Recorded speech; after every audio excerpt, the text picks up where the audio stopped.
asal usulnya sebenarnya. Hayomet Elohim nase Adam bet selmenu kitmotin. Oke. Saya terangkan ya.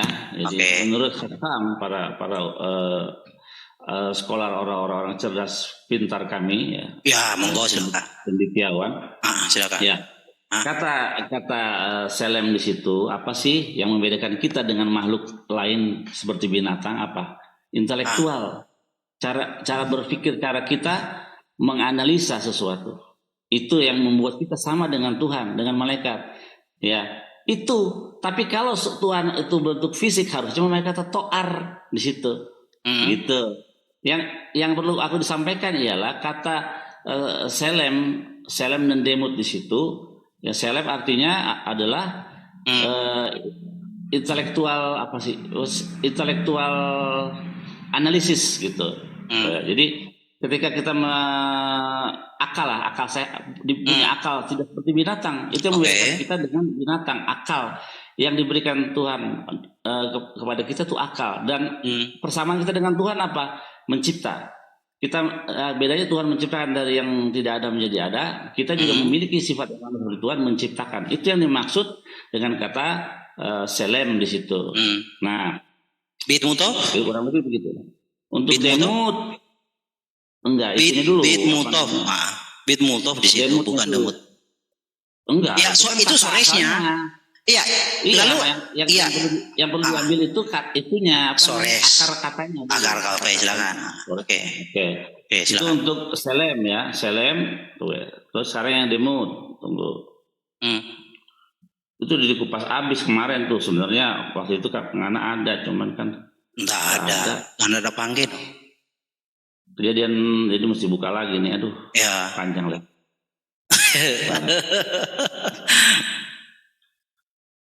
Oke. Jadi sebenarnya penjelasan kamu lanjut silakan. Iya. Jadi kata selem ya di situ sekali lagi itu bukan merujuk kepada gambar yang benar-benar fisik, tidak, karena kalau mau pakai fisik katanya toar, ada banyak lagi yang menyebutkan kata untuk fisik itu memakai kata toar dalam bahasa Ibrani-nya. Gitu. Nah, kalau Tuhan mau dibentuknya seperti ada fisik ya, ada tangannya, ada matanya, itu gagal dalam pengajaran Judaism. Tapi kalau Kristen mau begitu silakan. Tapi itu tidak nyambung sama sekali dengan paham aslinya. Karena akan bertabrakan dengan apa? Tidak ada Tuhan, tidak ada orang yang melihat aku bisa hidup. Terus belum dari tengah-tengah api engkau mendengar suara saja, tapi satu rupa pun tidak. Jadi Tuhan tidak punya wujud, tidak punya seperti manusia begini. Itu akan Tuhan tidak punya wujud dengan pemahaman kamu, itu bertabrakan. Jadi kamu pahami sekalipun ini adalah suatu kata kesatuan bitmutof, tapi kamu pahami dari soresnya ya, nggak masalah.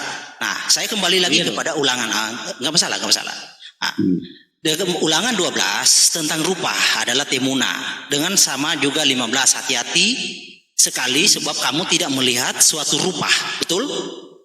Rupa pada hari Tuhan berfirman kepadamu di Horeb di tengah-tengah api, benar? Rupa. Coba kita lihat ulangan 4. Sebenarnya itu image ya, sebenarnya image itu sebenarnya. Apa? Jadi itu diartikan sebagai citra itu, kalau nggak salah ya, di Alkitab yang baru nih. Nggak apa-apa. Kita lihat. Ulangan 4 ayatnya yang ke 12-15 ya, kayaknya sama sih bunyi ayatnya. Ya, saya harap Osep konsisten ya dengan narasi, nggak boleh berubah ya. Oh jelas, karena kan kalau untuk fisik itu toar, itu kan udah ada buktinya tadi. Jadi temuna rupa bukan bentuk. Image. Temuna kan bentuk rupa. Citra. Enggak. Bentuk rupa loh, kan di dalam gini. Di dalam keluaran. Sebentar. Di dalam keluaran jangan membuat sesuatu patung dalam bentuk rupa apapun. Itu pakai kata temuna juga, oke? Nah, santai ya. Jadi rupa bentuk. Nah, ayatnya ke 15 aja ya. Kita lihat apa. Kalau 12 kan temuna juga.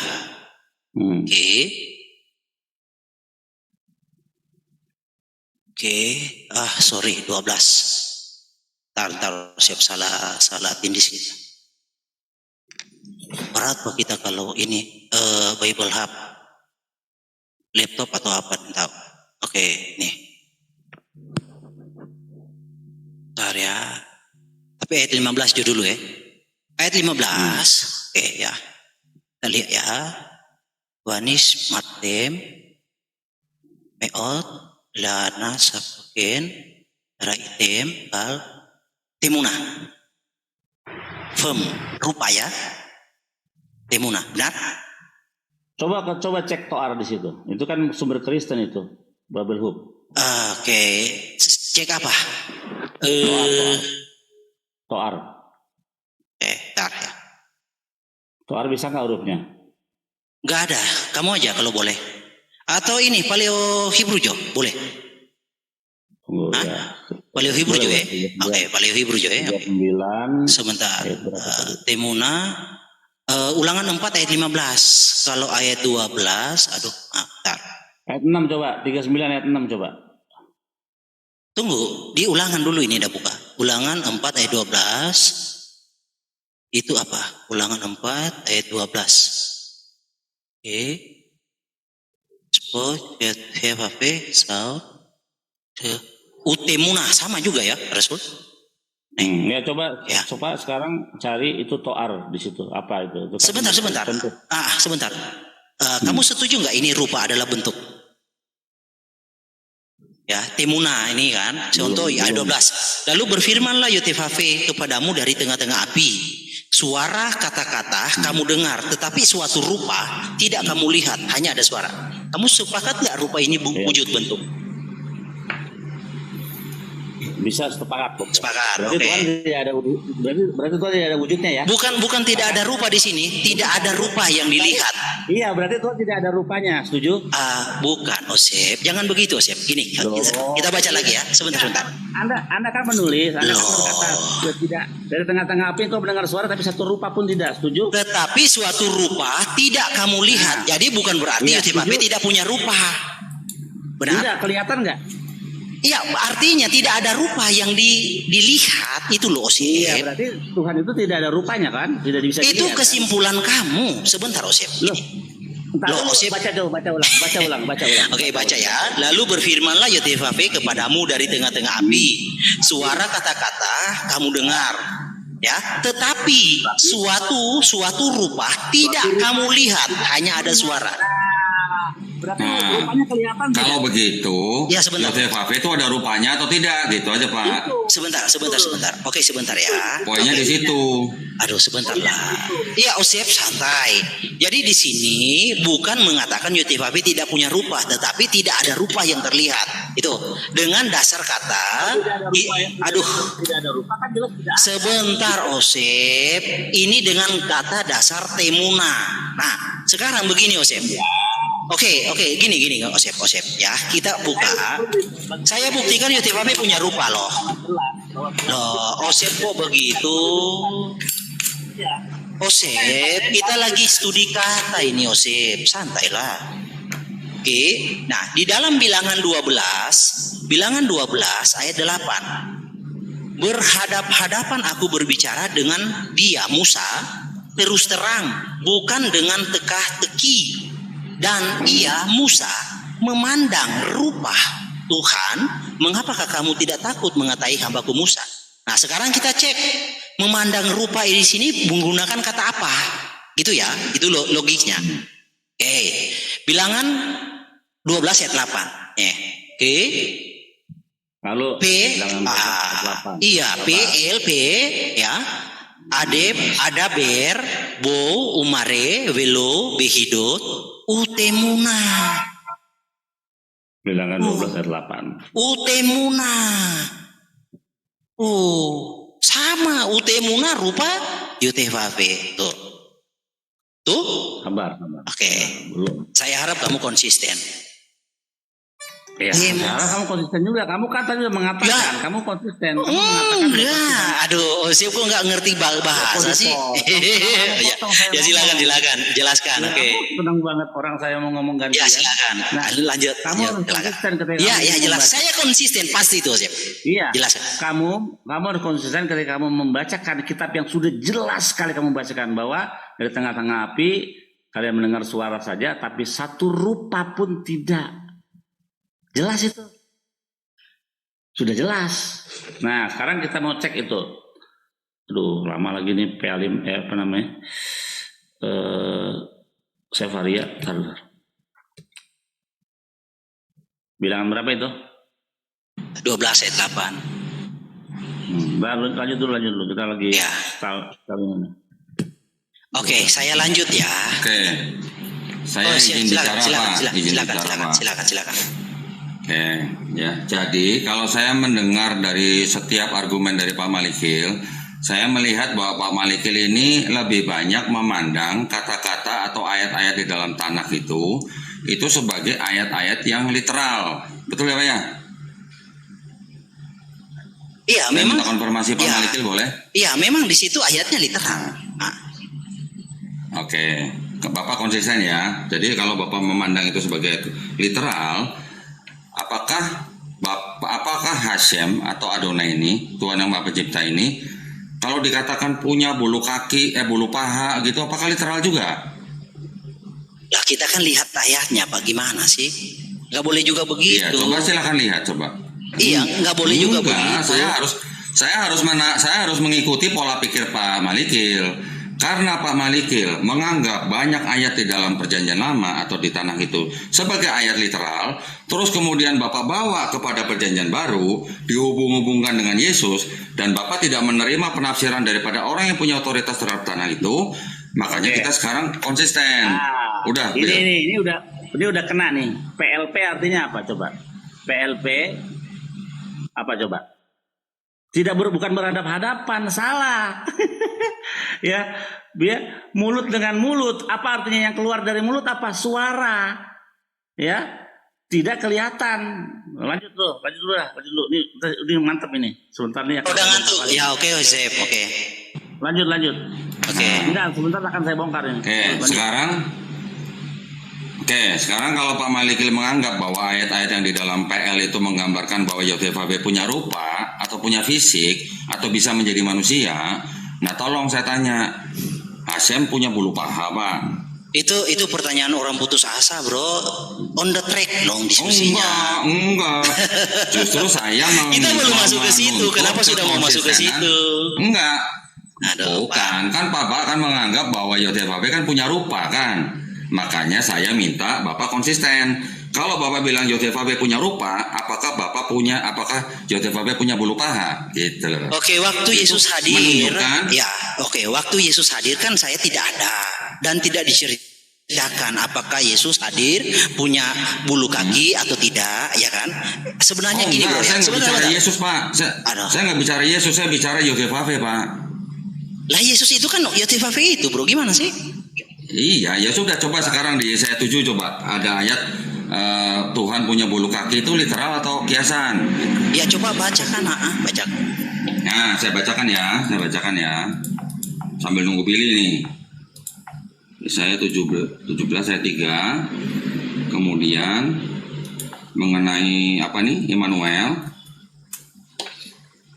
Yesaya 7 ayat 20, pada hari itu dengan pisau cukur yang dipinjam dari seberang sungai Efrat, yaitu Raja Asyur, Tuhan akan mencukur kepala dan bulu paha. Bahkan pisau itu kan melenyapkan janggut juga.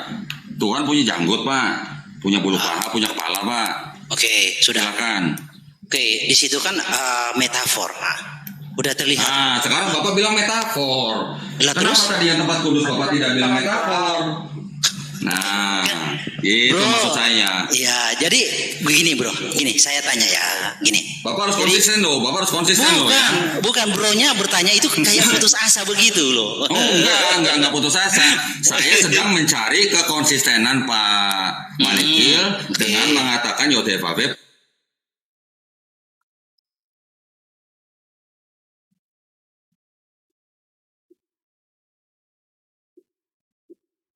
punya kepala, punya janggut. Bapak harus konsisten gitu maksud saya. Bukan putus asa. Justru kalau Bapak bilang ini metafor berarti Bapak nggak konsisten gitu. Oke, sudah. Ya, silakan. Oke. Jadi gini ya, jadi setiap ayat itu kan yang dibawa dari kitab apa, lalu konteks ayatnya bagaimana, bercerita apa, satu perikop itu berbicara apa. Jadi bro, di sini ya, saya kenapa saya bilang itu argumentasi atau pertanyaan putus asa? Karena untuk mengkondisikan bahwa yang saya pahami seperti itu ditabrakan dengan apa yang lain, padahal di dalam satu perikop itu berbicara apa. Jadi kita harus lihat dulu, jangan hanya dengan comot-comot begitu lalu dibenturkan lah. Itu harus serius, itu argumentasi orang putus asa. Sudah Pak? Ya silakan. Nah itu bukan putus asa, saya membuktikan bahwa Pak Malikil di sini tidak konsisten. Bapak juga mencomot-comot ayat di mana-mana di dalam PL, menganggap saya tadi tanya sampai berapa kali loh, Pak ini literal atau kiasan, literal atau kiasan. Bapak menjawab dengan konsisten itu adalah literal, gitu ya. Tuhan menjadi tempat kudus, sampai saya tadi nanya Tuhan jadi bangunan Pak. Bapak bilang muter-muter, dibilang literal, tetap literal. Bapak mau bilang Tuhan Yotevave punya rupa, Bapak bilang Bapak menegaskan bahwa punya rupa. Sekarang giliran saya tanya bulu paha, Bapak berkilah bahwa itu metafor gitu. Jadi Bapak belum konsisten di sini, gitu Pak. Ya? Jadi gini ya bro. Ini bukan putus asa loh Pak. Ini mohon maaf loh. Ini bukan putus asa. Justru Bapak putus asa karena Bapak tidak bisa membuktikan Bapak konsisten. Gitu. Silakan Pak. Jadi di dalam kaidah bahasa, ya jadi tidak seperti yang bro pahami itu. Jadi saya paham maksud kamu bro, saya sangat paham. Jadi bro ini kan menggeneralisir semua yang ada. Ketika saya berkata literal, cari ayat yang berbau seperti itu, ditabrakan. Nah itu. Jadi dalam suatu ayat ada berbicara literal, ada berbicara metafor. Itu kita lihat kan ketahuan. Gaya bahasa itu metafor, literal itu kan ketahuan. Tapi kalau memang gaya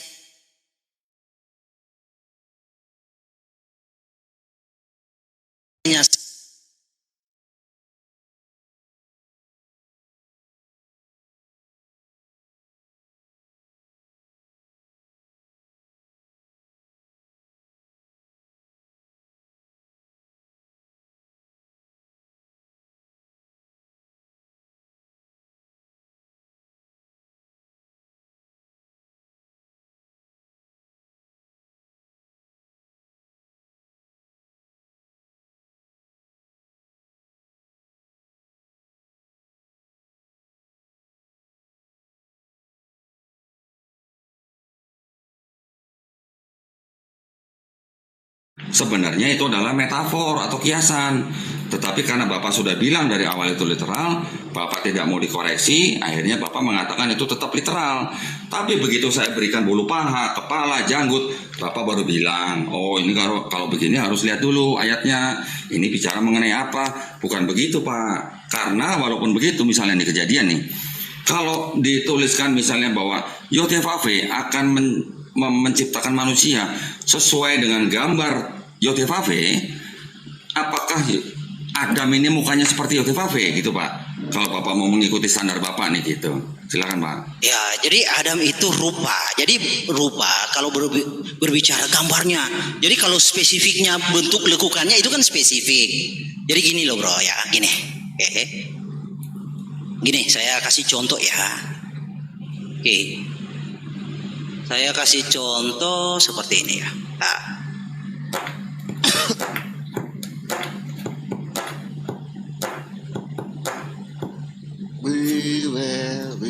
Halo Umar, baru ada suara ini Umar ini. Tunggu ya, tunggu. Gak bahaya. Gimana Umar? Bahaya Mar. Tuhan kayak ada. Ini sejarah lu Kodonditan ini sampai 3 jam. Si Andre baru. Nah, nih. Ini gara-gara Andre nih. Ini berbicara rupa nih. Ini rupa. Ya. Ini namanya bentuk rupa. Namanya 5/4. Ini bentuk rupa. Ini bentuk rupa juga. Namanya tabung. Ini bentuk rupa. Ini namanya kerucut. Jadi bentuk rupa itu punya nama. Yang pertama Pak Malikil. Yang pertama. 5/4. Oh, aku pikir Trinitas. Trinitas. Nah, oke. Ini juga bentuk rupa. Nah, ini bentuk rupa apa? Gajah. Nah, itu. Jadi berbicara bentuk rupa. Jadi suatu sketsa yang tergambar, yang punya bentuk. Pak Maliki. Sebentar. Gampang kalau soal Trinitas. Jadi saya jelaskan apa itu bentuk rupa. Nah, oke. Oke, lalu ke sini. Nah, oke. Nah, ini bentuk rupa. Bentuk rupa apa? Jadi bentuk rupa ini disebut bentuk rupa manusia karena punya kepala, ya hidungnya enggak tergambar ya. Nah, apakah semua bentuk rupa itu secara spesifik sama? Enggak. Tetapi bentuk rupanya itu sama semua. Punya tangan, punya kepala, kuping, telinga, hidung, kaki. Ya itu bentuk rupa. Nah, ini kan tidak bisa juga dikonotasikan. Apa ini makhluk hidup? Bukan. Itu hanya bentuk rupa gambar. Nah, itu tuh. Nah, oke. Lalu ini ya. Terakhir nih. Oke.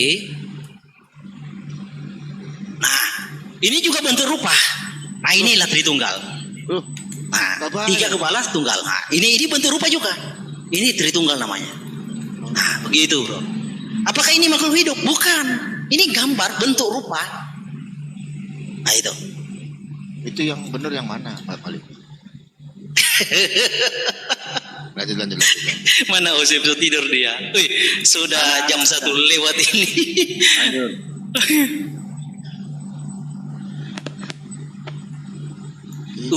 Muna.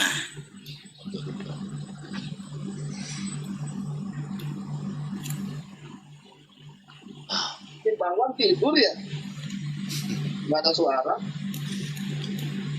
Tidur jauh sholat. Ya, oke, bro. Osep, nanti sudah Pak nanti ulang Maliki. Jo. Pak Maliki sudah, Pak Maliki. Oh iya sudah, silakan. Sudah belum? Sudah. Oh, tadi Pak Maliki belum jawab saya. Apanya? Pak Maliki tadi belum jawab saya. Apakah Yotevave itu mukanya seperti Adam? Iya, bentuk rupanya seperti Adam. Punya kepala, punya kaki, punya alat kelamin gitu, Pak. Oke. Gini ya. Jadi gini. Jadi kalau spesifik alat kelamin kan tidak ada pemberitahuannya. Nih, tapi di dalam kitab ini saya kasih tahu ya, di dalam nih, sebentar ya. Dari Perjanjian Lama juga ya. Yehezkiel 1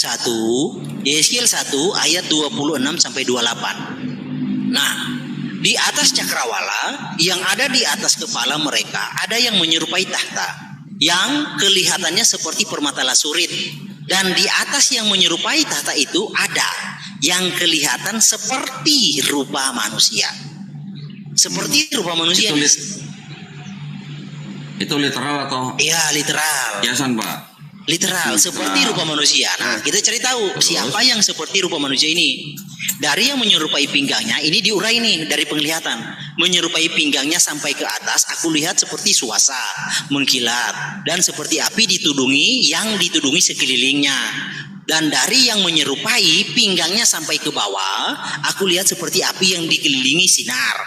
Aku lihat seperti api yang dikelilingi sinar. Seperti busur pelangi yang terlihat pada musim hujan di awan-awan, demikianlah kelihatan sinar yang mengelilinginya. Jadi ada sinar yang mengelilingi yang rupa seperti manusia. Begitulah kelihatan gambar dan kemuliaan Yotevave. Tatkala aku melihatnya, aku sembah sujud, lalu kudengar suara dia yang berfirman. Kalau bro bertanya punya kelamin, di sini kan nggak ada dijelaskan, tetapi rupanya di sini dijelaskan seperti rupa manusia. Oke, sudah. Kalau seperti rupa manusia punya kelamin nggak, Pak? Lah manusia kan itu spesifik. Kalau dalam penggenapannya, lah, bro ini memang putus asa cara bertanyanya. Oh enggak putus asa. Saya sedang menguji logikanya Pak Malikil. Kalau Pak Malikil Yotevave punya rupa, tolong buktikan bahwa Yotevave memang punya rupa seperti manusia. Lah sudah kan saya buktikan. Tadi kan sudah buktikan. Makanya kalau saya tanya, berarti Yotevave punya kelamin. Oke, kan tidak diberikan pengetahuan di situ punya kelamin atau tidak. Oke. Saya nanya Bapak, manusia punya kelamin nggak? Punya. Kalau Bapak bilang Yotevave seperti manusia, punya rupa seperti manusia, kalau saya nanya berarti Yotevave punya kelamin, apa saya salah? Ya itu kan spesifik bro bertanya. Saya kan sudah kasih Betul, contoh. saya nanya Ya, spesifik karena Bapak tidak bisa menjawab saya. Loh, sekarang ini Kalau saya Bapak tanya. membawa kepada Yeskiel, Nih, ini oke, rupa. menurut Pak Ini Malikil ini bentuk Yotefabe. Menurut Yotefabe seperti ini. Iya, seperti manusia. Jadi Yotefabe seperti ini, Pak. Iya, seperti kan tadi sudah dikatakan. Astagfirullahaladzim. Berarti Yotefabe serupa dengan manusia, Pak. Lah ini serupa. Seperti rupa. Seperti itu kan seperti, Iya. makanya saya tanya ini Iya, literal seperti. atau kiasan. Makanya ditanya. Makanya saya tanya Bapak ini literal. Bapak sebenarnya ini mohon maaf. Sebenarnya Pak Maliki tahu nggak bedanya literal sama metafor? Ya silakan kalau Anda mau menjelaskan ini metafor ya monggo. Enggak, silakan saya tanya Bapak bedanya Ya literal sama ini metafor itu literal apa? kelihatan seperti rupa manusia. Oke, berarti Yotefabe punya kelamin. Lah itu kan spesifik bro. Gimana sih? Maksudnya spesifik itu apa maksudnya spesifik, Pak? Artinya bro kan bertanya sesuatu yang tidak dalam ayat ini. Itu Kan kan Bapak tahu, tadi kan saya tanya Bapak, manusia punya kelamin nggak? Bapak bilang punya. Kan kita Iya. pakai logika simpel aja, Pak. Kalau Iya. serupa dengan manusia punya tangan, punya kepala, punya janggut, punya paha, punya kelamin. Lah kalau Bapak bilang menyamakan Yotefabe dengan manusia, kan saya nggak salah kalau nanya kalau begitu Yotefabe punya kelamin. Bapak bilang spesifik manusia. ketika Yesus lahir kan disunat berarti sudah punya tuh. Nah sebelum itu kan belum tahu orang bahwa rupa ini punya kelamin atau tidak kan belum tahu. Loh, nggak bahaya ta? Sebelum Yesus lahir sudah tahu, Pak, manusia punya kelamin, Pak. Bukan, dalam rupa ini tidak ada diindikasikan punya kelamin. Jadi Kan rupanya yang Bapak tahu manusia tuh rupanya seperti apa, anggota tubuh manusia seperti apa. Kalau Bapak mau menyamakan Yotefabe dengan manusia, berarti Bapak mau mengatakan bahwa Yotefabe serupa ini aja. dengan manusia. Ketika Jibril menjelma seperti manusia, punya kelamin nggak Jibril? Kalau dia menjelma menjadi manusia, dia punya kelamin. Oh, Jibril punya kelamin. Oh. Tetapi kan itu kan sementara, Pak.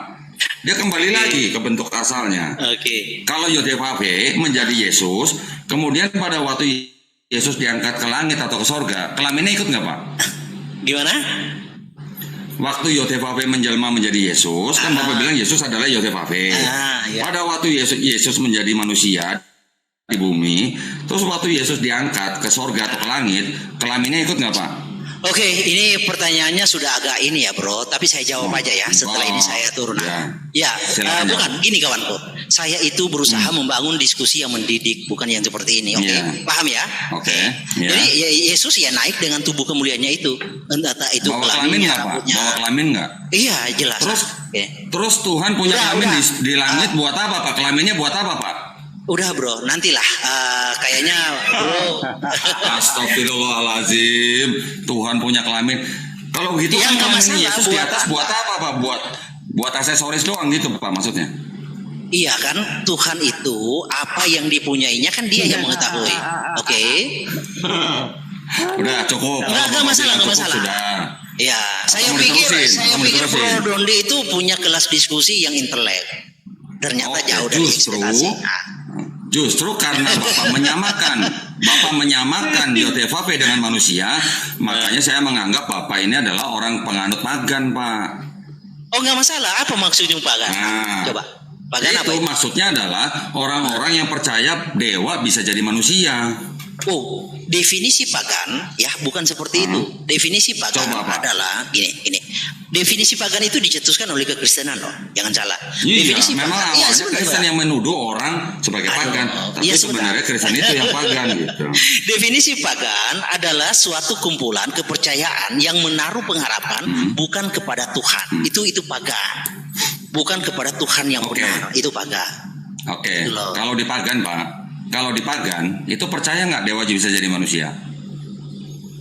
Ya itu urusan pagan, kita tidak sedang membahas. Kan Bapak paham nih artinya pagan.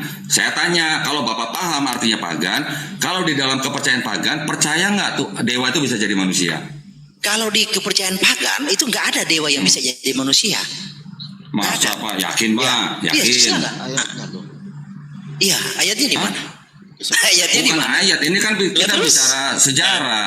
Iya, sejarahnya di orang mana? pagan itu yang mempercayai dewa-dewa bisa jadi manusia, bisa menghamili manusia. Terus kemudian anak dewa dan manusia itu setengah manusia setengah dewa. Oh, Pak. itu berbicara. Orang pagan itu juga mempercayai bahwa mereka bisa diselamatkan dengan mempersembahkan darah manusia. Itu berbicara anak-anak Elohim itu, bro. Dewa-dewa itu. Saya lagi bicara coba orang-orang pagan dari abad ke-7, 8, 9 misalnya bangsa Viking itu. Itu orang pagan bukan? Ada ayatnya tuh. Ada ayatnya, coba Bang Maliki buka para rasul. Udah, nantilah bro. Udah jam berapa? Udah 1:30. Nantilah kapan-kapan. Saya cuman titip pesan aja sama Bang Maliki. Itu kelaminnya Yesus dibawa ke surga buat apa gitu? Gak apa-apa bro, memang buat Anda itu sesuatu kehinaan, tapi buat kami yang percaya mengimani adalah suatu anugerah gitu loh. Yeah. Oke? Ayat Mas Bang Maliki. Iya, saya harap sih gini bro, saya itu kalau karakter saya dulu seperti Anda, diskusinya barbar kayak begitu bro. Jadi hal-hal yang tidak mendidik itu ditanyakan. Tetapi saya paham, menyadari hal-hal seperti itu tidak layak dipertontonkan. Itu. Jadi saya berusaha ini yang itu mengenai logika manusia, Pak. Bukan. Setiap manusia itu punya akal dan logika. Kalau Bapak menyamakan Yahweh sebagai Tuhan Maha Pencipta menjadi manusia, nah itu Bapak jangan menghindar kalau ditanya kelaminnya Tuhan buat apa gitu. Nggak masalah. Sedangkan di dalam PL atau di dalam tanah tidak ada ceritanya Yahweh bisa menjadi manusia. Tadi sudah ditulis juga bahwa tetapi suatu rupa pun tidak bisa dilihat. Nah, gitu. Suatu rupa pun tidak bisa dilihat, tetapi Yahweh berbicara dengan rupa Tuhan. Iya, tetapi kan tidak ada. Tidak ada yang pernah melihat Gini bro, saya paham. Saya paham sekali bro. Dari tadi mau mencoba menggugurkan argumentasi dengan dalil-dalil yang saya bawa. Sudah gugur Pak, dari tadi sudah gugur. Itu masalahnya bro, larinya ke situ. Itu enggak, karena tanah tapi nggak apa-apa lah, kedepannya kita diskusi yang mengedukasi lah bro. Gitu. Gini, jadi Septuaginta itu bukan Bible-nya orang Yahudi, tanah bukan Bible-nya orang Kristen. Gitu. Gini bro, saya harap Anda kan sudah dewasa. Jadi bangunlah suatu diskusi yang mendidik. Oke? Saya paham, saya juga bisa melakukan hal demikian, tapi buat saya itu sudah berlalu. Itu loh, hal-hal seperti itu tidak mendidik. Jadi ini Mak, kalau Bapak menganggap pertanyaan saya tidak mendidik, Bapak juga harus mengevaluasi yang namanya Tuhan yang Maha Pencipta bisa jadi manusia. Gitu. Umar ya, sip, kita diskusi lagi ya. Oke bro Dondi ya, Bang Wah, Muala Prince ya, thank you semua ya. Thank you. Bang.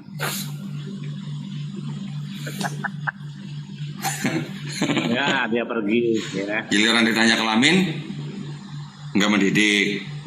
Itulah. Tapi Yahweh punya rupa gitu. Tuhan menjadi manusia ya itu. Apa kalau dibilang itu resiko.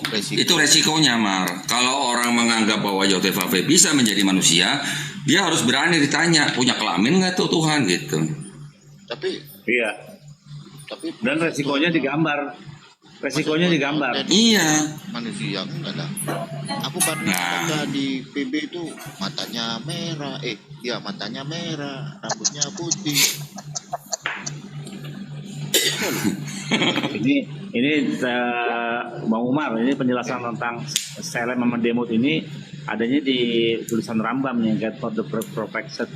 Ada gua kitabnya Ya, jadi judul kitabnya gini, kitabnya Rambam judulnya gini, tuntunan bagi orang-orang bingung.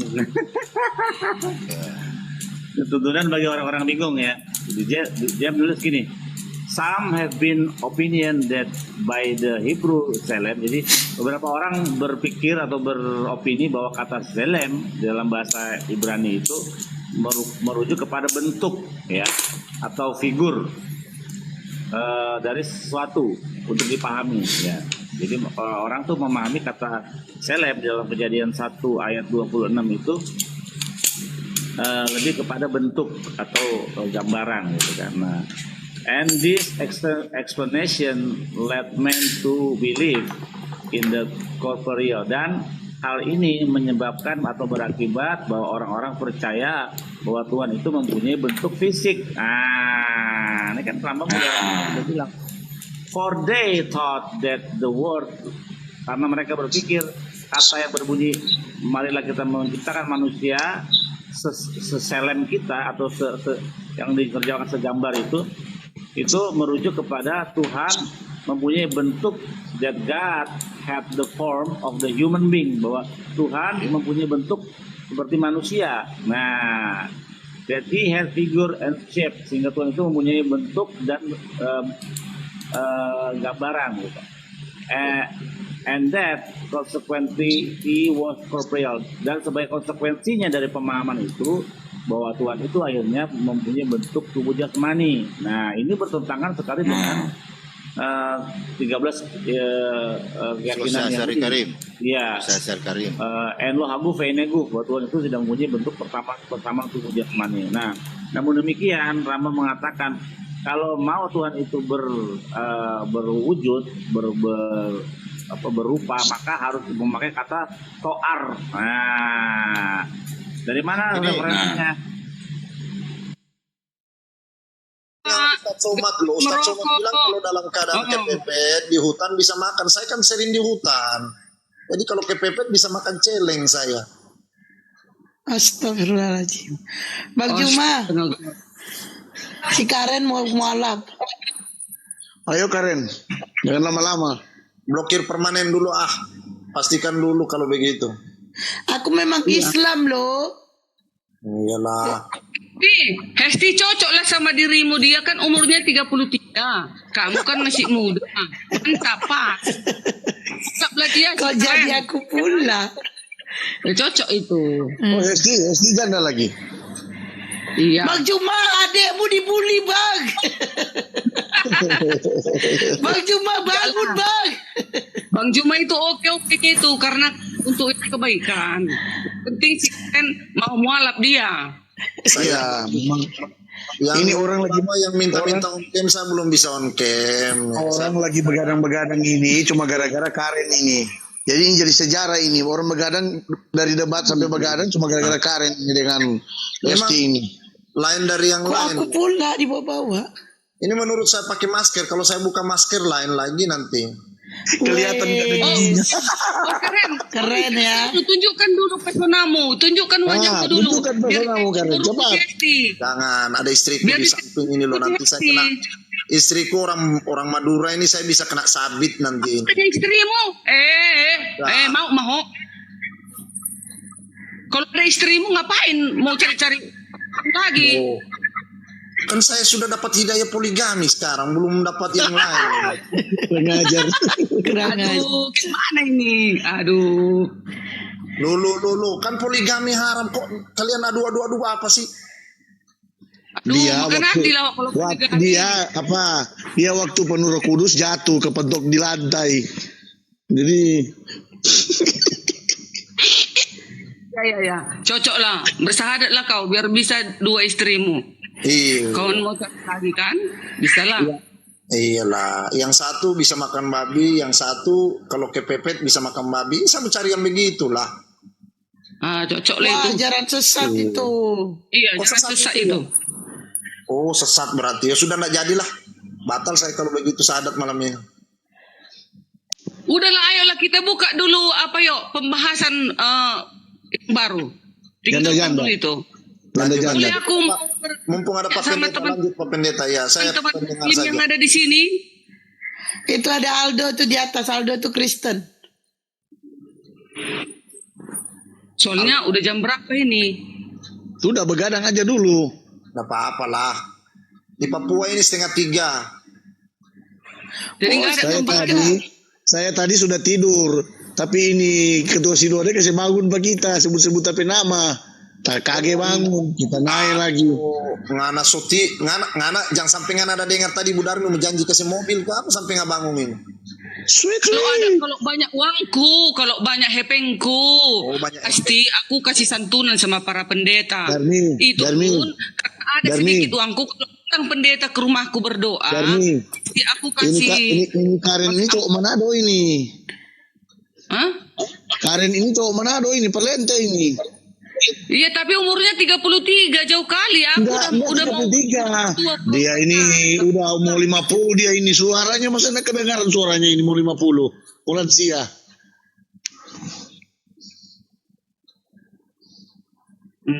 Makanya tunjukkan dulu apanya, gambarnya, nggak mau dia.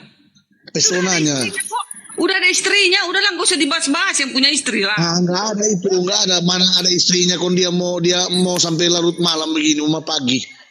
Aku kalau udah punya ada istrinya, udah alergi aku, gak usah dibahas-bahas. Kalau ada istrinya di samping udah dijewer dia itu. Ya mana tahu udah ngorok istrinya di kamar sebelah, pindah dia ke kamar yang lain. Iya kan? Coba tanya ke dia. Iya kan, keren. Apa itu? Kau pindah dari kamar istrimu kan, pindah kau ke ruangan yang lain, biar bisa bebas bicara, cari-cari apa janda-janda lagi. Saya enggak cari janda. Jadi dia nggak cari janda, cari duda. Tapi kalau kita perkataan kita yang sia-sia, yang jorok-jorok gini, dosa loh. Iya. Pendeta dapat dicat itu.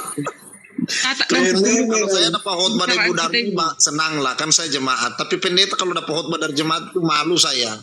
Gara-gara ngana no.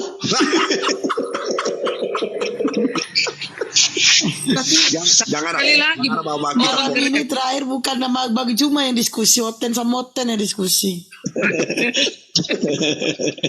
Kami Bang Juma. Jadi Bang Juma itu cocoknya S2, S3, Steller gitu. Kalau Bang Juma ngomong kalian pada diam. Enggak lah, aku hanya belakangan ini malas naik. Dosa itu aja. Aku nggak bisa naik, cuma turun terus ya.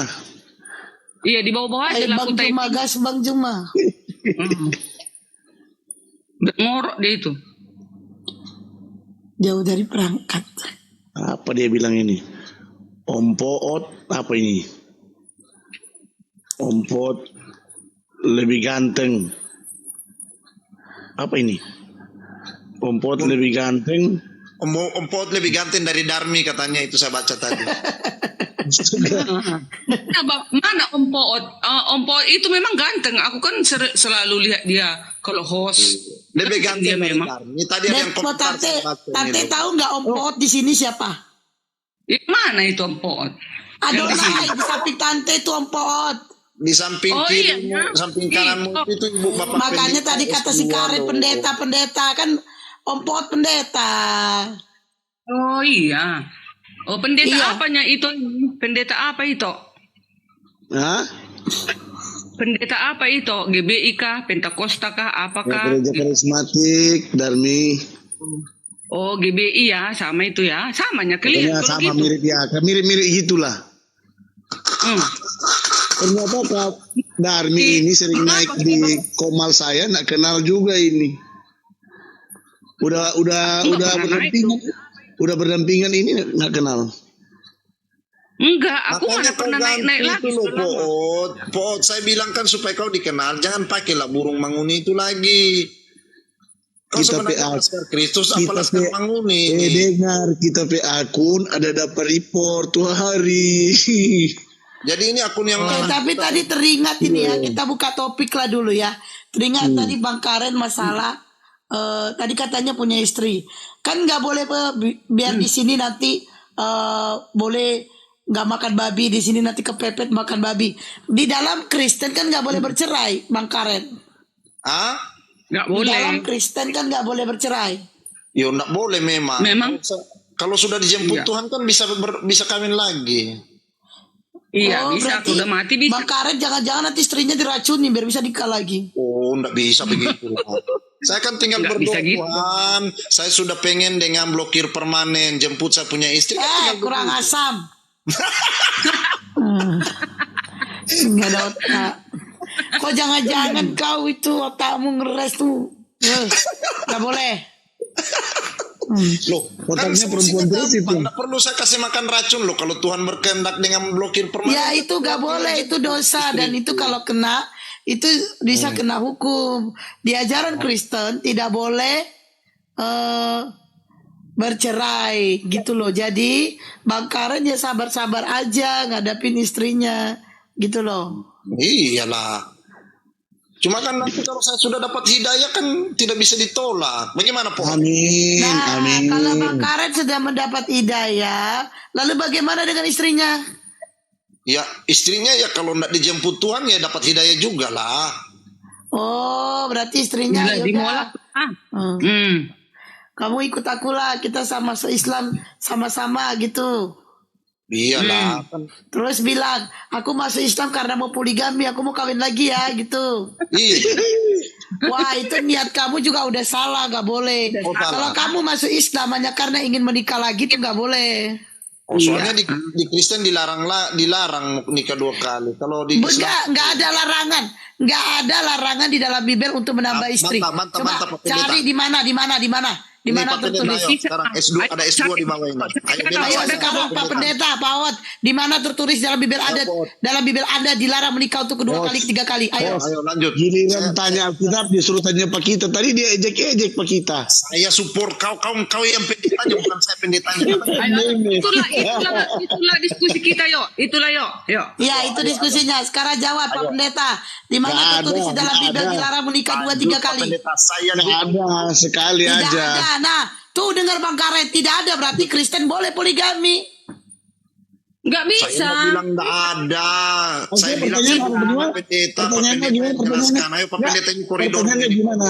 Pertanyaannya gimana Di maksudnya? mana tertulis di dalam Bibel dilarang menikah 2 atau 3 kali? Menikah 2-3 kali. Iya, masih punya istri 2-3. Memang secara eksplisit untuk pernikahan cuma 1 kali yang enggak ada.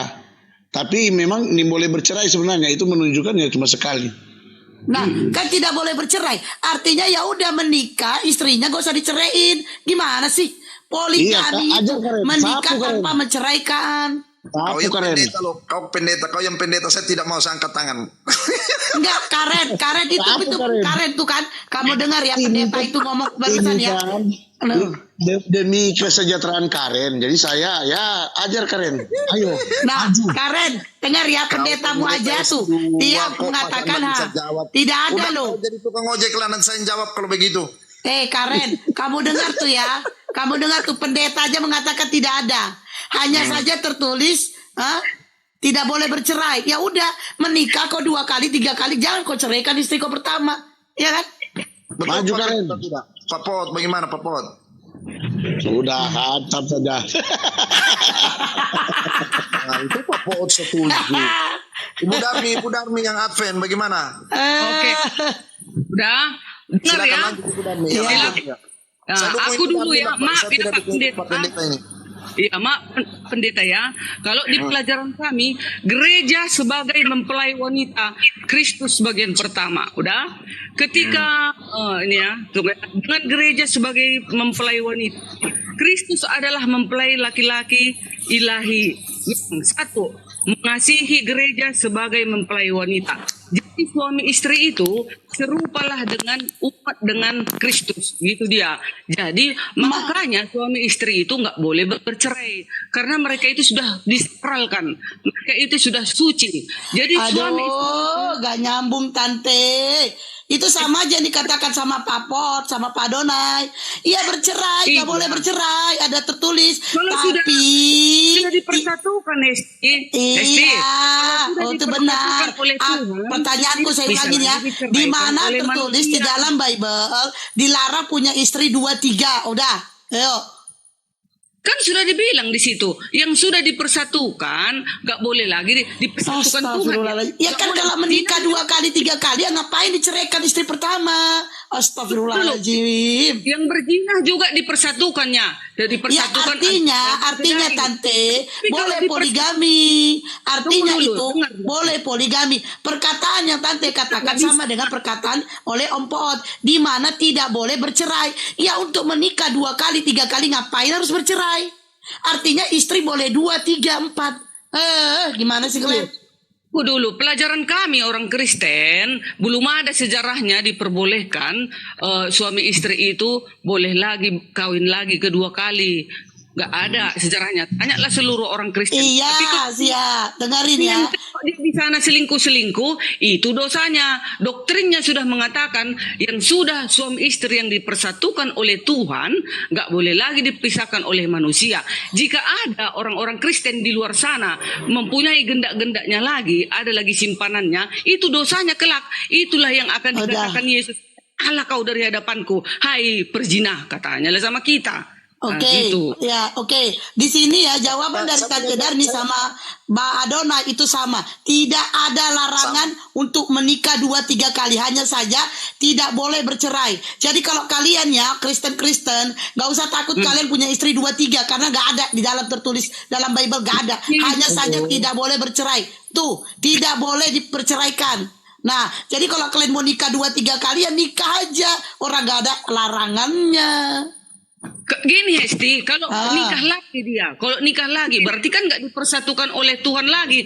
Kata siapa? Kata siapa nggak dipersatukan Tuhan? Kata siapa? Nggak boleh, nggak diizinkan di Kata gereja. siapa, Tante? Kata peraturan gereja, peraturan sidang. Bisa. Sekarang saya tanya untuk ketiga kalinya ya, untuk terakhir kalinya nih. Udah, saya nggak mau nanya lagi. Di mana tertulis di dalam Bible dilarang menikah 2-3 kali, punya istri 2-3-4? Di mana tertulis, Tante? Mesti secara itu kali, tidak boleh kawin 2 kali. Dilarang. Seperti kata-kata Tante tadi untuk manusia itu kan, Hesti, manusia itu kan disuruh bijak. Supaya paham, kita sudah mengerti kita apa yang sudah disampaikan oleh para pendeta yang tertulis di dalam Alkitab, sudah diajarkan pendeta kepada kita. Kalau sudah dibawa ke gereja dipersatukan oleh Tuhan di hadapan saksi-saksi, itu nggak boleh lagi diceraikan kecuali dia mati salah satu, baru bisa menikah lagi. Iya, itu aku gak nanya perceraian, Tante, itu perceraian. Iya di dalam Bible Tante dilarang untuk bercerai. Bukan ada kata dilarang punya istri 2-3, dilarang untuk menikah lagi, nggak ada kata dilarang untuk menikah lagi, nggak ada. Dilarang bercerai, iya betul, Tante. Jadi kalau mau nikah 2-3 kali ya nggak usah ceraikan istri pertama, gitu loh Tante. Kayak dalil baru. Efesus 5. Pakai dalil ya. Datanya tidak ada tertulis, Tante. Itu yang saya minta. Efesus 5, dengarkan. Efesus 5 ayat 22 sampai 23. Apa judulnya? tulisnya? Si Kristus adalah dasar hidup suami istri. Ayat 22. Hai istri, tunduklah kepada suamimu seperti Astagfirullahaladzim. Mana larangannya, mana? Dilarang menikah lagi 2-3-4. Mana larangannya, mana? Ini Hesti, kalau orang yang bijak, tapi kalau tolol iyalah nggak tahu dia artinya ini. Nih kayak kalau Al-Quran kami kan gini, Tante. Nih kalau Al-Quran kami kan gini, ada datanya, Tante. Nih nikahilah, nih Al-Quran kami, nikahilah 2-3-4 itu ada. Nikahilah 2-3-4 tertulis. Tapi jika kau tidak mampu, dengerin, jika kau tidak mampu coba bro, udah asli dia bilang, langsung aja ke tafsirannya. Asli, oke. Dengerin bro ya, saya bacakan. Ini catatan tafsirannya di Alkitab Anda sendiri. Ini bukan orang Islam yang nulis, tapi otoritas orang Kristen. Bagian ayat ini tidak terdapat dalam naskah-naskah Yunani yang paling tua, ingat ya, yang paling tua. Dan tidak pula dalam terjemahan-terjemahan kuno. Bahkan tidak dalam naskah-naskah paling baik dari Vulgata. Bagian ini kiranya aslinya sebuah catatan di pinggir halaman salah satu naskah terjemahan Latin. Ingat ya, catatan di pinggir halaman. Yang kemudian disisipkan ke dalam naskah-naskah oleh penyalin dan akhirnya bahkan disisipkan ke dalam beberapa naskah Yunani. Karenanya bagian ini pasti apa ini bro? Pasti tidak apa? Asli. Tidak asli. Saya mau tanya, apa sinonim dari tidak asli bro? Palsu. Hah? Palsu. Apakah firman Tuhan itu palsu? Tidak. Makanya kan saya bilang. Saya tanya tadi, dengerin. Tadi saya tanya, apakah firman Tuhan itu asli? Oh iya asli. Sekarang ini Anda baca asli apa enggak ini? Maksudnya begini ya Bang, selama itu dengerin kita pertanyaan saya, dengerin dulu pertanyaan saya. Nanti kalau sudah dengar, dipahami pertanyaan saya, baru dijawab, oke? Oke. Tadi Anda bilang bahwasanya firman Tuhan itu harus asli, betul? Betul. Nah, sekarang saya mau tanya, 1 Yohanes 5:7 ini firman Tuhan atau bukan firman Tuhan? Firman Tuhan. Firman Tuhan. Ini tulisannya asli atau tidak asli? Tidak asli. Ya, berarti ini firman Tuhan atau bukan? Firman Tuhan itu asli atau tidak? Firman Tuhan. Firman Tuhan asli atau tidak? Asli. Oke, Abang. Asli. Dulu. Ini tulisannya apa, Bro? Ini Tidak tulisannya asli atau tidak? Tidak asli. Nah, berarti asli atau tidak? Ini. Penjelasannya memang tidak dituliskan tidak asli. Terus masalahnya apa? Ya memang tidak asli, Bro. Iya, terus masalahnya apa? Apakah ya berarti itu palsu ini? Ini palsu. Apakah itu mempengaruhi seluruh isi Alkitab? Loh, bukan soal mempengaruhi. Pertanyaan saya, apakah ini firman Tuhan? Iya. Kenapa? Dengerin pertanyaan saya. Iya. Dengerin baik-baik. Apakah ini firman Tuhan? A, iya, B, tidak. Yang mana? Iya. Iya, firman Tuhan. Oke. Saya mau tanya lagi. Apakah firman Tuhan itu asli atau palsu? Begini, Abang harus tanyakan saya kenapa saya bilang itu firman Tuhan. Kan begitu. Bukan Abang langsung mau bawa. Kalau firman Tuhan kenapa tidak asli? Ya. Makanya Abang harus tanyakan. Ya udah. Saya bilang itu firman Tuhan. Itu kan masalahnya. Kalau enggak, saya akan tetap pada pendirian saya. Silakan jawab. Iya. Gimana? Ini dalam penglihatan saya terhadap Alkitab itu adalah satu kesatuan. Jadi nggak ada dasar ya, Bro. Ini hanya kira-kira aja ya. Bukan. Sekarang begini, kalau ini palsu, oke lah kita katakan itu palsu. Dia bertentangan dengan ayat-ayat lain nggak? Makanya itu kan harus dilihat dalam satu kesatuan. Nggak dengar, Bro. Kurang kenceng kayaknya suaranya.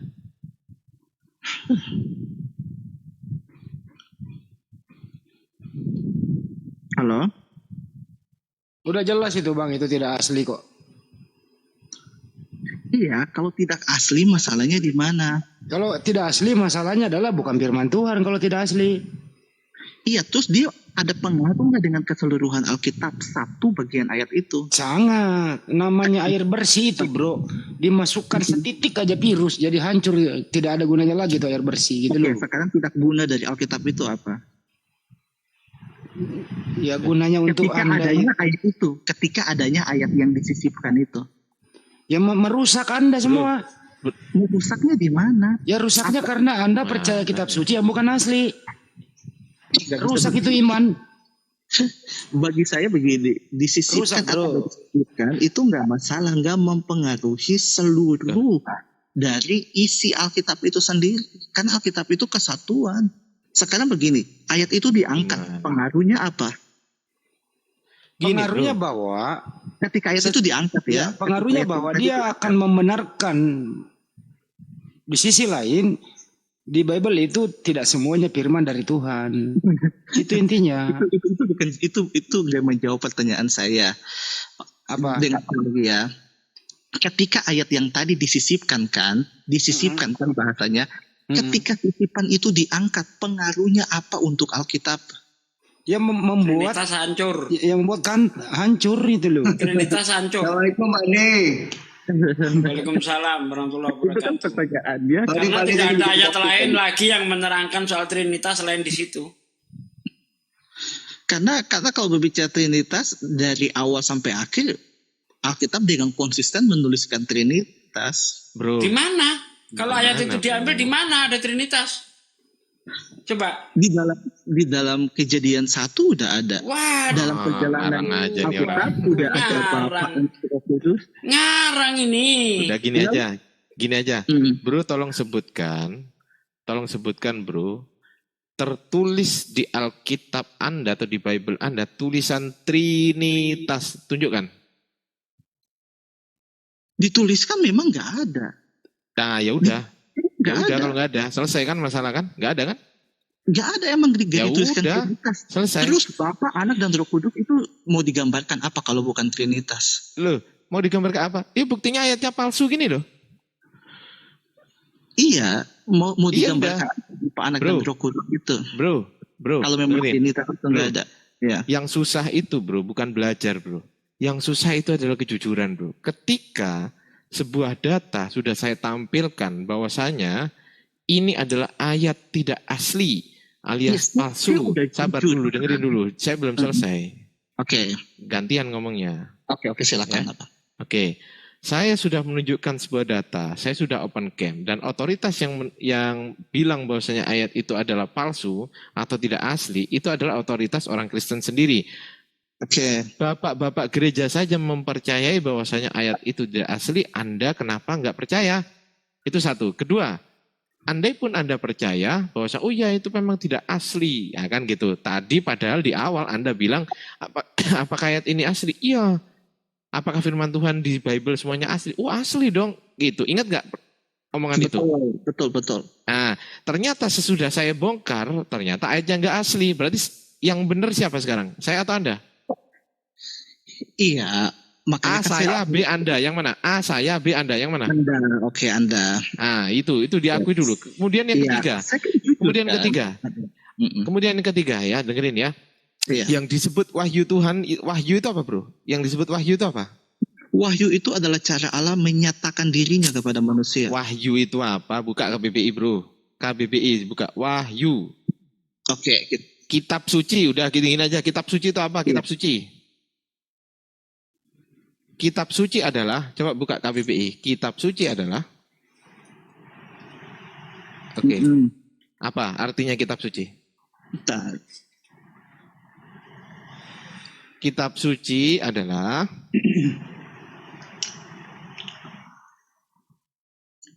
Bang pintu hadiah balik lagi. Pintu hadiah nggak hidayah, nggak dapat hidayah dari kemarin hadiah aja mulu. Kitab suci itu wahyu Tuhan yang dibukukan. Dari tadi dikatengin mulu, saya benar-benar. Ngomong nanti setelah Bang Ayam ya. Betul Bang Adi. Wahyu Tuhan. Kitab suci adalah wahyu Tuhan. Ingat ya AM. Wahyu Tuhan. Oke? Yang dibukukan. Nah, pertanyaan saya. Apakah mungkin wahyu Tuhan itu tidak asli atau palsu? Mungkin nggak? Nggak mungkin. Nggak mungkin. Lah, yang di Bible Anda 1 Yohanes 5 ayat 7 ini kan Anda anggap sebagai wahyu Tuhan, betul? Betul. Berarti berseberangan atau enggak kira-kira? Bertolak belakang enggak dengan ucapan Anda tadi? Enggak. Bertolak belakang. Berarti ini 1 Yohanes ayat 5 ayat 7 ini firman Tuhan atau bukan bro? Firman Tuhan. Loh, susah nih. Udah lanjut lah yang lain. Udah lanjut yang lain. Oke. Memang susah. Coba Bang pintu hadiah kali mau nanggapin dulu. Silakan, dari tadi dia 2 jam belum ngomong. Bener. Habisin kuota doang dari tadi di sini. Ayo. Oke. Saya kalau boleh diizinkan menanggapi sedikit yang 1 Yohanes 5 ayat 7 barusan ya. Saya juga sudah coba saya cek juga, itu ada, ini siapa yang feedback ya?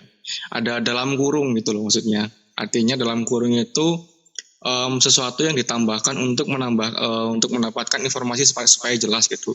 Sebagaimana misalkan kita ada salah satu kitab suci di dunia ini yang diterjemahkan kemudian ditampilkan dalam kurung, misalkan nggak ada nama wanita pertama tapi jadi tahu karena itu dalam kurungnya. Saya rasa itu sah-sah aja gitu.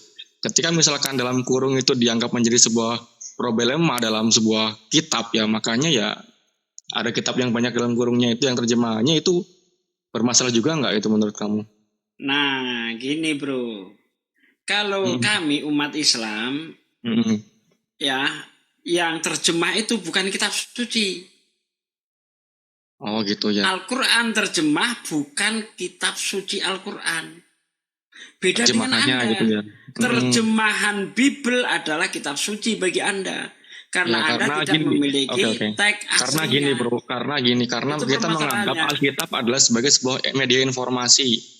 Dari tadi juga Bang M juga menjelaskan bahwa ada 2 sisi yang menuliskan, yaitu dari firman Tuhan dan bagaimana pengalaman manusia gitu. Alkitab bukan kitab mantra yang bahasanya harus dijaga secara total gitu. Kalau mantra yang wes bablas angine, nah itu bukan, beda. Alkitab bukan mantra. Mohon maaf ya. gini, setuju kan? ketika kitab iya, itu tidak disertakan aslinya, maka sangat rawan terjadi kepalsuan, sangat rawan terjadi penipuan. Contohnya di dalam kitab Anda sendiri, adanya penipuan-penipuan itu. Ini bukan firman Tuhan dimasukkan ke dalam kitab suci. Nah, orang-orang yang nggak ngerti apa-apa itu dianggap sebagai firman Tuhan, padahal itu hanya sisipan. Nah, kalau kami di dalam Islam, dalam titipannya itu adalah dalam kurungnya kan. Bentar dulu dong. Nanti ditanggapi nanti. Ya. Nah, kami di dalam Al-Quran, di dalam terjemah itu ada tanda kurung, artinya untuk menjelaskan. Tetapi itu terjemah bukan kitab suci. Ya, jadi Al-Quran bebas dari tangan-tangan kotor manusia. Al-Quran yang teks itu tidak mengalami perubahan, penambahan ayat sedikit pun. Ya, nah beda dengan Bible. Bible banyak sekali menambahi penambahan ayat-ayat. Contoh, Markus 16 itu hanya sampai ayat 8, paragraf pertama. Tapi Anda lihat sekarang di kitab Anda sampai ayat 20, 12 ayat. Coba, apa ini masih bisa disebut kitab suci? Tidak bisa, bos. Jelas itu sisipan. Nah, namanya kitab suci itu harus terlepas dari namanya kepalsuan. Kalau palsu apa bedanya dengan buku-buku lainnya gitu loh. Lanjut. Aku lagi nih. Ya makanya gitu loh. Dalam kekristenan itu Alkitab adalah sebagai media informasi bahwa Tuhan pernah eksis, Tuhan pernah berinteraksi dengan umatnya, dengan yang objek yang dia sembah, bukan sebuah kitab mantra yang dihafal-hafalin. Jangan lari kemana-mana bro. Enggak, makanya karena ini dua arah kan. Gini. Ya enggak bro. Kan kamu sudah menyinggung Bentar. Kan ini kan jangan bawa satu arah doang. Kamu kita nggak bisa ambil dari bahwasanya Anda. Itu kitab mantra ngawur kamu itu. Loh, makanya ini kan opini saya. Opinimu bisa saya penjarakan loh kalau kamu bilang. Saya nggak pernah bahas ini kok, saya bahas kitab di ujung sana kok. Ini coba kita mana? Ya di ujung sana planet Mars. Ya coba kita mana? Ya udah. Kita mana? Dari tadi dia mau nantang saya, Bang Ardi. Ini gini loh Pintu Hadiah. Kalau kamu memang diskusi, nggak usah nyung ke sana gitu loh. Nanti kalau kalau misalkan kalian nggak bisa ada satu kalau saya mending jadi satu interview aja. Dengerin ya. Kalau kamu bahas Al-Quran menyebut sebagai kitab mantra, nanti kalau pipi kamu saya tampol gigimu habis loh nanti. Enggak gampang banget tersinggungnya sih. Loh, bukan kamu nyinggung Al-Quran sebagai kitab mantra loh. Enggak, saya enggak menyinggung kitab kamu, bro. Kitab di ujung sana dunia kok. Di ujung sana mana? Kitab apa? Ya enggak ada kasih namanya juga. Sebutkan kitab apa? Tersinggung banget. Makanya gitu tadi kalau coba kitab apa? Kitab apa? Sebutkan dulu kitab apa? Tersinggung, merasa atau gimana? Jadi kalau merasa kemudian saya ya udah gitu loh, ternyata yang tadi bajingan emang nih orang kurang ajar. Nanti kamu kena ini host. Ada orang nanti kamu tuh mau nantang saya. Hilang semua gigimu itu. Enggak benar Bang Ardi bertanya gitu Bang Pintu. Jadi mungkin enggak itu makanya gitu loh. Kalau misalkan tersinggungan kayak gini kan susah. Ya udah, kenapa? Karena kamu menyinggung. Oh, tersinggung, menyinggung. Oh ya maaf gitu loh. Iya. Kok maaf? Kalau saya tambah-tambahin itu kitab anekdot, kitab karangan, dongeng. Saya enggak Sukarman. Kitab kamu, bro. Oh, ya udah. Kalau misalkan diskusinya kitab kamu nggak boleh dibahas, padahal aku nggak bahas kitab kamu loh. Mendingan kamu inilah diem aja di pojokan gitu loh, diem aja. Ngapain nih orang? Udah jelas-jelas Al-Quran itu dihafal. Udah jelas. Kamu sebutkan sebagai kitab mantra. Maksudmu apa? Siapa yang bilang, bro? Siapa yang bilang? Aku bilang sekarang sebutkan kitab di sana itu kitab apa? Coba sebutkan. Ya rahasia lah. Loh kok rahasia? Masa kamu di depan polisi ntar kayak gitu? Allah. Bawa polisi. Udah Sherlock bro. Sherlock bro. Mau dilanjutin nggak diskusinya Bang Pintu? Silakan. Kurang ajar nih orang. Masa bilang jangan di framing. Harus punya data gitu. Kamu nggak usah ngawur. Tak tampol pipimu. Habis semua gigi. Kasih pintu kanan. Makanya tadi kan bahas Paulus juga bagus tuh. Paulus lulus setelah bertobat, tidak pernah nampol orang tuh bagusnya Paulus. Iya, saya tampol. Sekarang saya tampol kamu. Makanya saya lebih ngefans ke Paulus sih. Yang ya terserah yang dari itu urusanmu. Yang penting memang jadi yang penting Paulus itu jadi anak soleh, anak baik setelah dia bertobat. Aduh, apa ini orang. Ini orang kalau kamu ngeyel terus nanti saya sikat juga kamu nanti, bro. Waduh, jadi khawatir saya ini. Ngeri juga ya ternyata ya. Mana ada kata-kata Paulus anak soleh? Nggak ada. Istilah anak soleh itu dari mana istilah itu? Paulus anak soleh kok. Ntar gua ganti akun dulu takut kepenet. Itu kemana itunya, pintunya? Pergi sendiri dia. Paulus anak soleh ada-ada aja ngomongannya nih. Tuh dia mau menyerang saya terus. Tadi saya mau ngajit. Soalnya bahasanya kita itu Bang Ardi. Soleh, emang di Kristen ada soleh? Enggak ada. Lihat tuh. Bang Oli, lanjut. Oi. Apa Budi? Si Budi. Belum mau gue. Mana dia Bang bahasa Bang? Ribut aja dia berdua lu. Bang Erik di cacat atau turut atau yang serupa itu, tetapi supaya jemaat kudus dan tidak bercela. Jadi suami istri itu pun jangan bercela. Bercela maksudnya kalau sudah suami kawin lagi itu bercela. Nah, itu maksudnya itu. Jadi suami istri dengan jemaat dengan Kristus. Kata Pak Karen, Bu Darni itu udah nambah-nambahin. Yang ada tertulisnya aja. Itu nggak begitu cerita. Efesus 5 ayat 25 sampai 27 baca. Dia itu nggak boleh bercacat. Nggak boleh bercacat celah katanya. Suami istri itu udah nggak boleh bercacat celah. Kalau sudah kawin lagi suaminya itu udah bercacat. Coba Pak Karen baca coba. Jangan kalau Pak Karen jangan tambahinnya. Enggak ada ini buku di depanku ini.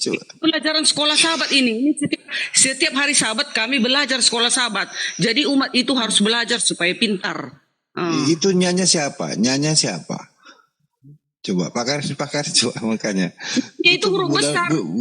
Nyanya itu Kristus. Nambah-nambahi. Iya, nyanya itu huruf besar. Di hadapan kalau huruf besar semua. Huruf besar semua siapa? Nggak mungkin. Dia harus dispesialiskan lah nama Tuhan itu. Darmi, jangan dianggurin Karen ini. Diam-diam dari tadi lagi dia ini. Ya itu nggak apa-apa lah. Dia itu nggak masalah itu. Yang penting jangan yang negatif hatinya. Kalau yang positif, oke aja. Tinggal tunggu tanggal mainnya itu, iya kan? Dia kan orang Manado. Jadi kalau mau datang nanti ompot yang hadir di pernikahan. Ya, nanti bisa nih Bang Karen. Yang Yesus di dalam bisa nih Bang Karen. Tadi katanya nggak mau dia, sekarang mau dia Bang Karen. Bisa tuh buat yang. Iya. Siapa? Aduh, saya nggak mau deh Mbak Darmin, nggak makan babi dia. Kalau dengan blokir permanen mau saya kan Ustadz Somad bilang kalau dalam hutan bisa makan celeng. Mana ada itu lah. Ada lo ceramah Ustadz Somad itu viral banyak lo. Kalau babi itu nak makan. Tapi kalau kepepet ada di dalam hutan daripada mati lebih pilih makan babi daripada mati dulu. Gitu. Sekarang gini Karen gini, saya paham nih omongan kamu enggak. Sekarang ya dari tadi kamu ngomong kayak gitu saya diam nih. Karen, sebenarnya babi itu haram, memang haram. Itu haram. Allah tidak akan membuat, dengerin, Allah tidak akan menjolimin hambanya dan Allah tidak akan mematikan hambanya sebelum hamba itu memang waktunya mati. Kalau kamu tidak mau, masih tetap nih kamu udah tersesat di hutan, gak ada makanan. Kalau ada harimau di situ kau makanlah. Kalau ada ular di situ kau makanlah. Gak masalah. Tapi kalau adanya cuman babi, kau mikir, kau pakai otak kau nih, kau pikir ya. Nah, kau mikir nih, kalau kau tidak makan itu babi, kau akan mati. Udah. Kalau kau tidak makan itu babi, kau akan mati. Dan akhirnya apa? Kau memilih jalan. Sebenarnya kau pilih aja. Udahlah, babi itu tetap haram. Ya udah, nggak masalah. Berarti kau membunuh dirimu sendiri. Dan Allah tidak menyukai orang yang membunuh diri. Nah, itu simpel aja gitu loh. Kalau kamu masih mengatakan itu haram, ya sudah, jangan kau makan. Kan makan. Nah, udah. Tapi Allah itu, Allah tidak pernah menjolimi hambanya. Tapi karena dalam keadaan darurat, ya kok diampunin. Babi itu haram. Tapi karena keadaan darurat, nggak dari tadi kok ngomong gini. Sebenarnya karena keadaan darurat, kok makan gak masalah. Allah akan mengampuni. Sama halnya nih, sama dengan halnya riba. Nih riba. Riba itu mau apapun caranya uang itu riba tetap haram. Yang namanya riba tetap haram. Tapi ini contoh nih, kau mau mati. Ini kau mau mati di rumah sakit. Gak ada jalan lain. Ini. Kata Allah dokter, dia kalau gak dioperasi hari ini, dia mati. Gak ada jalan lain. Dia cuman ada orang menawarkan. Nih, kupinjamkan kau uang. Tapi riba. Kau pinjamkan uang nih. Dipinjamkan orang uang riba. Tapi riba. Tapi karena ada nyawa yang mau diselamatkan, maka uang itu tidak jadi riba. Allah mengampuni. Paham kau di situ? Paham. Ya udah, dari tadi kau bawa itu bodoh kali. Dari dengar dulu lah. Ya udah, kalau kau masih bernekat mau nggak makan nggak apa-apa, itu urusanmu. Saya begini. Tapi Allah kami maha pengampun, itu aja. Begini. Nah, itu dia poinnya. Poinnya di situ betul. Kalau saya biasanya di hutan, kalau disuruh paksa kawin darmi nggak mau, karena di ajaran darmi sekalipun kepepet nggak bisa makan babi, begitu loh. Harus mati kelaparan lebih baik. Jadi lebih baik saya pilih blokir permanen, karena ajaran Ustadz Somad yang saya pegang. Kalau dalam keadaan kepepet lebih daripada mati bunuh diri, mendingan makan celeng. Kalau kamu dengan blokir permanen, terus darmi dengan siapa dong? Yo darmi dengan kau lah, Papa. Janganlah. Kan kau yang biasanya begini loh, darmi itu cocok dengan Pak Pendeta. Kan tadi dia bela Pak Pendeta. Kalian kan di dalam kota, saya tugasnya justru tadi dia sudah marah-marah pendeta, gimana dong? Ya udah tahu lagi, saya kasih damai lagi sekarang lah. Kan ini saya dah mana nih? Tadi ada marah pendeta, hanya katanya kalau ada suami istri yang sudah dipersatukan Tuhan, si suami ini mau kawin lagi, datang pendeta itu mau mengawinkannya, itu pendeta sesat, ku bilang, iya kan? Nah, Bu Dani, ada ajarannya Kristus mengawinkan dua kali mati, iya kan? Salomo itu kan keturunannya Ishak, keturunannya Daud juga kan gitu kan? Iya. Kan dia bininya banyak. Kalau memang 700, dia itu 700.000 semua selirnya dengan gundinya. Makanya kalau dilihat secara kata salah kan, itu nggak benar kan? Jadi jangan diikuti. Jadi perlu dibuat di dalam Alkitab supaya manusia itu mengerti. Nah, gitu Tunggu dulu. Yang saya maksud gini, Bu Darni, kalau misalnya bukan kehendak Tuhan, bisa itu terjadi 700 bininya. Bisa nggak? Itu dalam keadaan nafsu dia itu. Nafsu birahi. Ini Bu Darni, logikanya kalau nafsu dia raja besar ya. Kalau raja besar dia nggak perlu mengawini, nggak perlu beristri. Iya, jangan gitu. tiru lagi seperti Raja Salomo itu, maksudnya makanya dicatat di dalam Alkitab supaya